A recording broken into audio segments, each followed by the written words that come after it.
ओम शांति।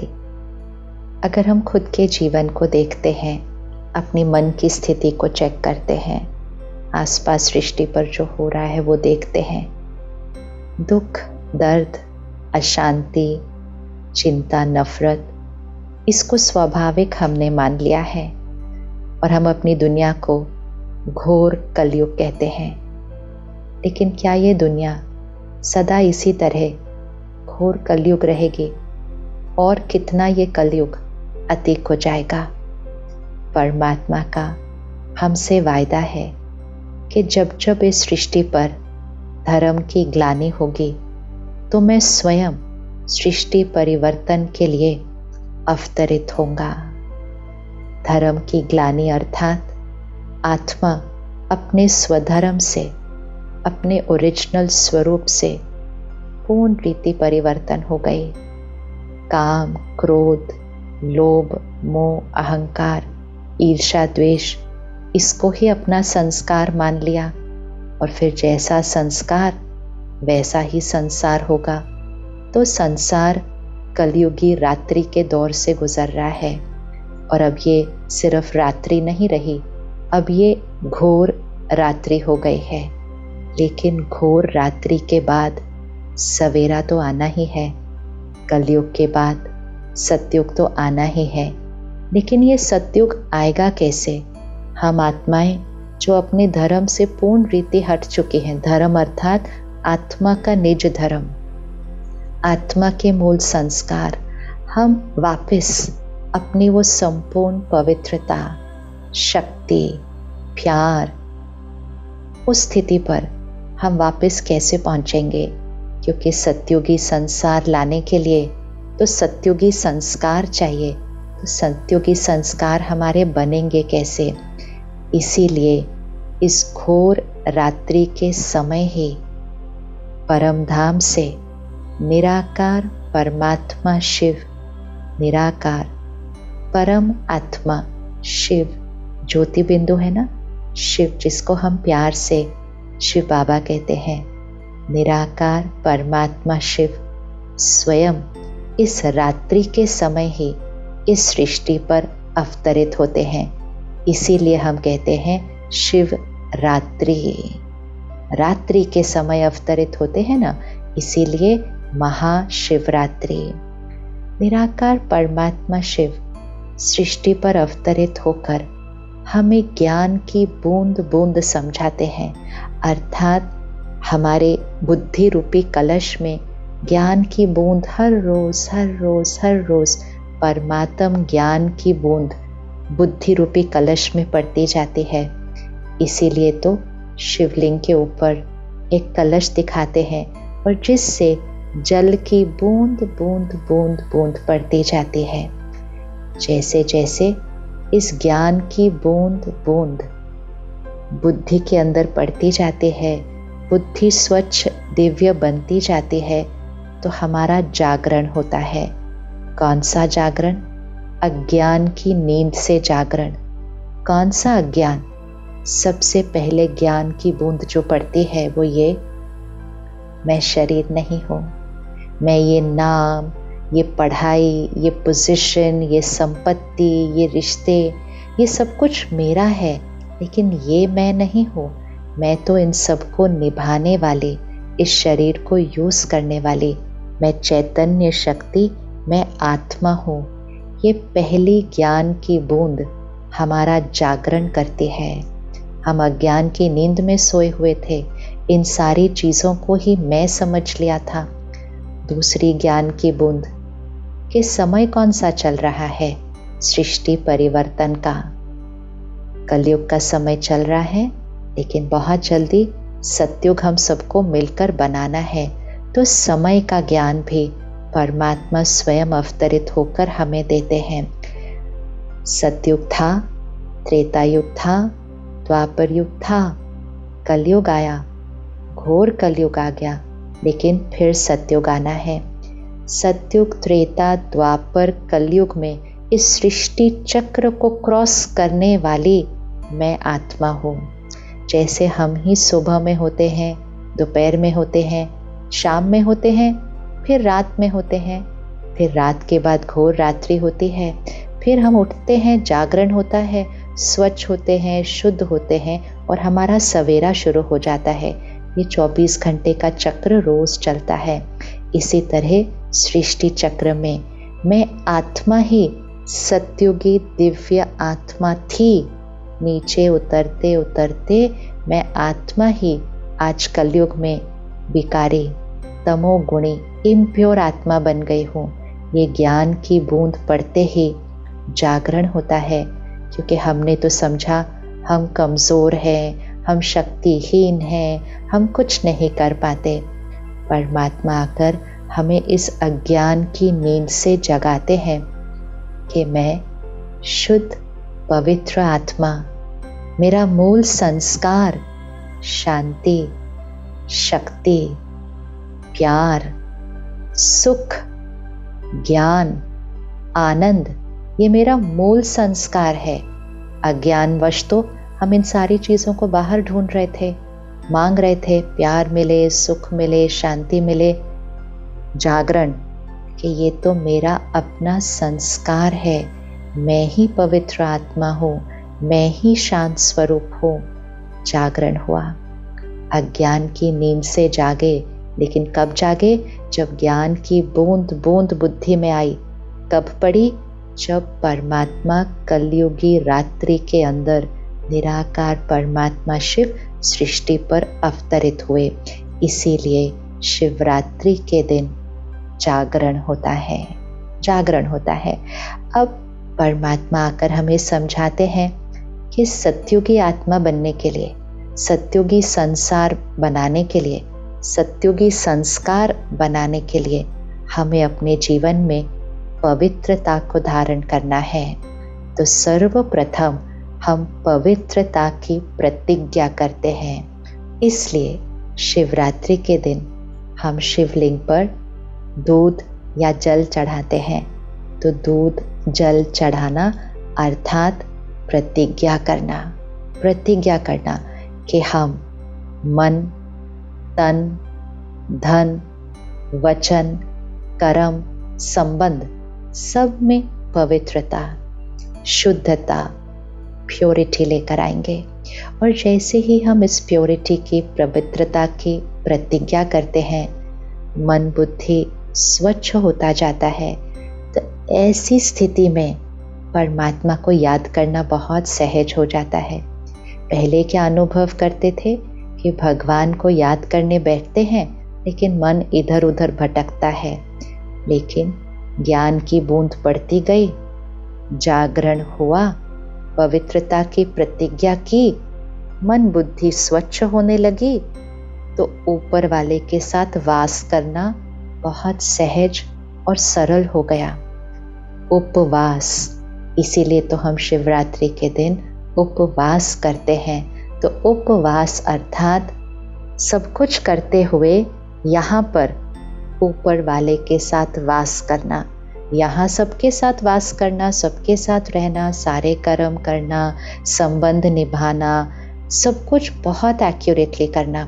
लेकिन यहाँ परमात्मा के समीप रहना, उसके साथ वास करना, क्योंकि जिसके संग में रहेंगे उसके जैसे बनते जाएंगे ना।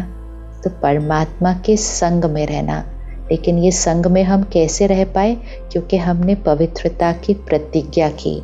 अगर यहाँ इम्प्योरिटी है, अगर हमारा अन्न अशुद्ध है, अगर हमारे मन में मिलावट है, अगर धन हम सही तरीके से नहीं कमाते हैं, तो जब ये पवित्रता नहीं होती है तो हम कितनी भी कोशिश करें भगवान को याद करने की, मन इधर उधर भटकता रहता है। लेकिन पवित्रता की प्रतिज्ञा करने के बाद उपवास करना बहुत ही सहज हो जाता है, स्वाभाविक हो जाता है। भगवान को याद करना नहीं पड़ता, याद नेचुरल रूप में रहती है। और जिसकी याद में रहेंगे, जिसके संग में यह रहेंगे, कर्म करेंगे, लेकिन कर्म योगी होकर करेंगे। तो जिसके संग में रहेंगे फिर उसके जैसे बनते जाएंगे, उसके जैसे बनते जाएंगे। तो हमारी वृत्ति में परिवर्तन आता है। तो उपवास को व्रत करना भी कहा जाता है, तो वृत्ति परिवर्तन हो जाती है। सबसे पहला परिवर्तन तो मैं आत्मा हूँ और उससे सारे परिवर्तन आने लगते हैं। जब वृत्ति परिवर्तन होती है तो वाणी और कृति ये बदलने लग जाती है, संपूर्ण परिवर्तन आता है और हमारी सारी जो कमजोरियां हैं, जिनको हम पहले अपनी आदत मानते थे, अपनी नेचर मानते थे, वो कमजोरियां बस ऐसे छूटने लगती हैं कि पता ही नहीं चलता कि मेरी वो आदत कहाँ चली गई, मेरा वो संस्कार कब बदल गया। वही आदत के लिए हम पहले कहते थे ये तो मेरी नेचर है, ये नहीं चेंज हो सकती, लेकिन वो बहुत सहज, बहुत इजी रीति से पता ही नहीं चलता कब चेंज हो जाती है। तो हम शिवरात्रि के दिन शिवलिंग पर, शिव जी पर क्या चढ़ाते हैं? अख का फूल, दतुरा का फूल। हमने कभी सोचा नहीं कि हमें कैसे फूल चढ़ाने चाहिए। हमें तो सबसे सुंदर, सबसे अच्छी सुगंध वाले फूल चढ़ाने चाहिए, लेकिन हम ये जहरीली फूल क्यों चढ़ाते हैं? क्योंकि जब परमात्मा शिव सृष्टि पर अवतरित होते हैं तो हम अपने अंदर का जहर, अपने अंदर के विकार, अपने अंदर की कमजोरियां सब अर्पण कर देते हैं, सब अर्पण करेंगे। क्योंकि जब तक हम अपने कलयुगी संस्कार अर्पण नहीं करेंगे तब तक सत्युगी संस्कार बनेंगे कैसे? और जब तक सत्युगी संस्कार बनेंगे नहीं तो सत्युगी संसार आएगा कैसे? तो इसीलिए अपने अंदर के जहरीले फूल, वो फूल हैं क्योंकि हमें लगता था ये तो हमारी नेचर है, लेकिन वो जहरीले फूल जो अपने अंदर हैं उसको हम अर्पित कर देते हैं। जब अपने अंदर का जहर निकल जाएगा, उपवास, परमात्मा की याद रहेगी, ज्ञान की बूंद बूंद बुद्धि पर हर क्षण टपकती रहेगी, वृत्ति परिवर्तन हो जाएगी, व्रत करेंगे। जब ऐसा होगा तो फिर जीवन कैसा बन जाएगा? वो जीवन होता है अति इंद्रिय सुख का जीवन। इंद्रियों से ढूंढने वाला जीवन नहीं कि मुझे कहाँ से खुशी मिले, किससे प्यार मिले, इंद्रियों का नहीं, अति इंद्रिय सुख का जीवन, अति इंद्रिय नशे में रहने वाली आत्मा, जिसको कहेंगे स्पिरिचुअल इंटॉक्सिकेशन। इसीलिए कुछ भाई बहनें शिवरात्रि के दिन भांग का सेवन करते हैं।